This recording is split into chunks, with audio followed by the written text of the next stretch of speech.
সলগমৰ তৰকাৰীখন এনেকৈ প্ৰেছাৰ কুকাৰত বনাই পিনেহে খাই ভাল লাগে। 3টা সলগম লৈছোঁ, ইয়াতে খুব পায় মানে জম্মু এণ্ড কাশ্মীৰত ঠাণ্ডাৰ দিনত। গতিকে ভাবিলোঁ আজি এনেকৈ বনাওঁ। এনেকৈ ডাঙৰ ডাঙৰকৈ কাটি লৈছোঁ, লগতে 2টা আলুও কাটি লৈছোঁ। আৰু এয়া পিঁয়াজ, বিলাহী, নহৰু, আদা সকলোখিনি লৈ লৈছোঁ। এতিয়া প্ৰেছাৰ কুকাৰটোত অলপমান তেল দি পিনে ইয়াতে কেইটামান জিৰা, শুকান জলকীয়া, নহৰু কেইটা, পিঁয়াজখিনি অলপমান ভাজি লোৱাৰ পিছত ইয়াতে এতিয়া বিলাহীখিনি দিম আৰু বাকী যিমানখিনি মছলা, নিমখ, হালধি, ধনিয়া গুড়ি, জিৰা গুড়ি, মিট মছলা সকলোবোৰ মছলা দিম।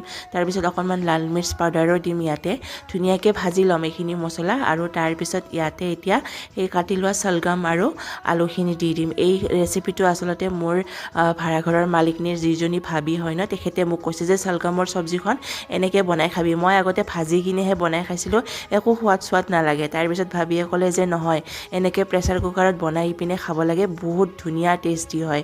সেইকাৰণে ভাবিলোঁ আজি এনেকৈ বনাইছোঁ যিহেতুকে আপোনালোকৰ সৈতেও শ্বেয়াৰ কৰোঁ। আৰু এইখিনি দি দিলোঁ। এতিয়া মছলাখিনি ভালদৰে ভাজি লোৱাৰ পিছত সলগম আৰু আলুখিনি ইয়াতে দি দিলোঁ। এতিয়া ইয়াতে অকণমান 2 মিনিটমান সময় ভাজি লোৱাৰ পিছত দৈ অকণমান দি দিম। মানে ধৰা 1 চামুচ আৰু ডাঙৰ চামুচেৰে 1 চামুচ দৈ দি দিছোঁ। আৰু ইয়াতে 1 চুকুট পানী দিম, মানে একদম অলপ পানী, যিহেতুকে সলগমত বহুত পানী থাকেই।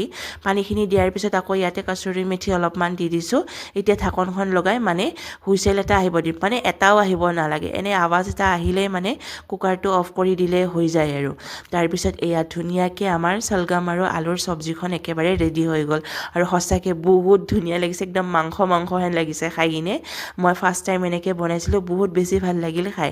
কিন্তু লগতে আৰু হাজবেণ্ডে চিলি চিকেনো লৈ আনিলে। যোৱাকালি ভিডিঅ'টোত দেখালোঁ আপোনালোকক, মই ৰুটি বনাইছিলোঁ ইয়াৰ লগত খাবৰ কাৰণে। আৰু হাজবেণ্ডে অফিচৰ পৰা আহোঁতে ইয়াত চিলি চিকেন লৈ আনিছিল, লগতে সেয়াও লৈ ল'লোঁ চিলি চিকেনখিনি। আৰু সঁচাকৈ ইমান বেছি ধুনীয়া হৈছিল ন। হাজবেণ্ডে কৈ আছে খোৱাৰ টাইমত যে এই চিলি চিকেনখিনিতকৈ দেখোন এই সলগম আৰু আলুৰ চব্জিখনে খাই বেছি ভাল লাগিল। মই ক'লোঁ তাকেতো, মানে ভাবিজনীয়ে মোক শিকাই দিছে আজি সেইকাৰণে তেনেকৈয়ে বনালোঁ। বাৰু আপোনালোকৰ ৰেচিপিটো কেনেকুৱা লাগিল কমেণ্ট কৰি নিশ্চয় জনাব। আৰু যদি ভাল পাইছে ভিডিঅ'টি চাই তেতিয়াহ'লে এটা লাইক কৰিব বুলি আশা কৰিলোঁ। আৰু লগতে পেজটো ফ'ল' কৰিব বুলি আশা কৰিলোঁ। আৰু সঁচাকৈ মানে ইমান ধুনীয়া টেষ্টি হৈছিল, মানে চিলি চিকেনতকৈ এই সলগম আৰু আলুৰ তৰকাৰীখন বহুত বেছি সোৱাদ হৈছিলে খাবলৈ। আজিলৈ আহিছোঁ, বাই।